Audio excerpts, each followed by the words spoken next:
Voter তালিকাৰ সংশোধনীক লৈ উত্তাল হৈছে দেশ। এছআইআৰৰ বিৰোধিতাৰে পশ্চিমবংগত এইবাৰ বিশাল ৰেলী ওলাইছে। মুখ্যমন্ত্ৰী মমতা বেনাৰ্জীৰ নেতৃত্বত প্ৰতিবাদী সমদল। উত্তৰ 24 পৰগনা জিলাত এই প্ৰতিবাদী সমদল দেখিছে আপোনালোকে। ৰেলীৰ পূৰ্বে মমতাই সম্বোধন কৰিছিল বিশাল জনসভা। বিহাৰৰ দৰে পশ্চিমবংগত এছআইআৰ প্ৰয়োগ কৰিব নোৱাৰিব। পশ্চিমবংগত এছআইআৰ হলে কপাই তোলা হ'ব সমগ্ৰ দেশ, এই হুংকাৰ মমতা বেনাৰ্জীৰ। ৰাজপথত নামিছে মমতা বেনাৰ্জীয়ে। এইবাৰ নিজেই প্ৰতিবাদত নামিছে পশ্চিমবংগৰ মুখ্যমন্ত্ৰীগৰাকীয়ে। এছআইআৰৰ বিৰুদ্ধে প্ৰতিবাদ। বিহাৰত এছআইআৰ বলবৎ কৰা হৈছিল, কিন্তু পশ্চিমবংগত হেনো মমতা বেনাৰ্জীয়ে নামানে এছআইআৰ। আৰু যদি এছআইআৰ বলবৎ কৰিবলৈ পশ্চিমবংগত চেষ্টা চলোৱা হয়, সমগ্ৰ দেশ কপাই তুলিব বুলি মমতা দিদিয়ে হুংকাৰ দি ৰাজপথত বিশাল প্ৰতিবাদী সমদল লৈ ওলাইছে। পশ্চিমবংগতো আসন্ন নিৰ্বাচন, অনাগত সময়ত নিৰ্বাচন অনুষ্ঠিত হ'ব পশ্চিমবংগত। গতিকে তাৰ বাবে বিশাল প্ৰস্তুতি দেখিবলৈ পোৱা গৈছে।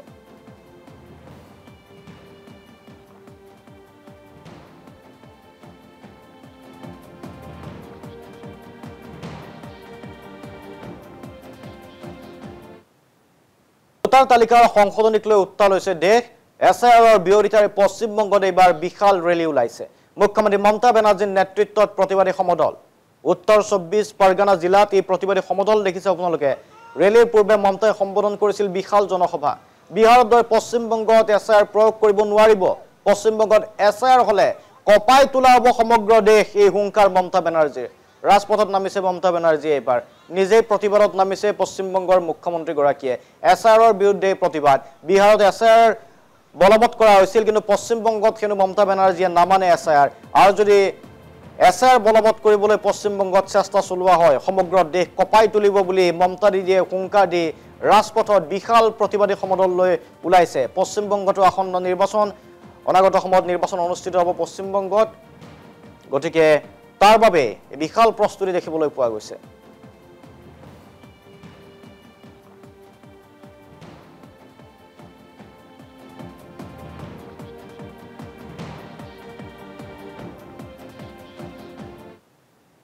ভোটাৰ তালিকাৰ সংশোধনীক লৈ উত্তাল হৈছে দেশ। এছআইআৰৰ বিৰোধিতাৰে পশ্চিমবংগত এইবাৰ বিশাল ৰেলী ওলাইছে। মুখ্যমন্ত্ৰী মমতা বেনাৰ্জীৰ নেতৃত্বত প্ৰতিবাদী সমদল। উত্তৰ 24 পৰগনা জিলাত এই প্ৰতিবাদী সমদল দেখিছে আপোনালোকে। ৰেলীৰ পূৰ্বে মমতাই সম্বোধন কৰিছিল বিশাল জনসভা। বিহাৰৰ দৰে পশ্চিমবংগত এছআইআৰ প্ৰয়োগ কৰিব নোৱাৰিব। পশ্চিমবংগত এছআইআৰ হলে কপাই তোলা হ'ব সমগ্ৰ দেশ, এই হুংকাৰ মমতা বেনাৰ্জীৰ। ৰাজপথত নামিছে মমতা বেনাৰ্জীয়ে। এইবাৰ নিজেই প্ৰতিবাদত নামিছে পশ্চিমবংগৰ মুখ্যমন্ত্ৰীগৰাকীয়ে। এছআইআৰৰ বিৰুদ্ধে প্ৰতিবাদ। বিহাৰত এছআইআৰ বলবৎ কৰা হৈছিল, কিন্তু পশ্চিমবংগত হেনো মমতা বেনাৰ্জীয়ে নামানে এছআইআৰ।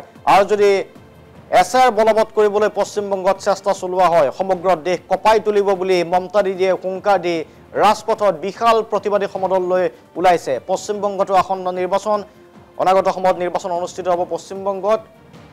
গতিকে তাৰ বাবে বিশাল প্ৰস্তুতি দেখিবলৈ পোৱা গৈছে।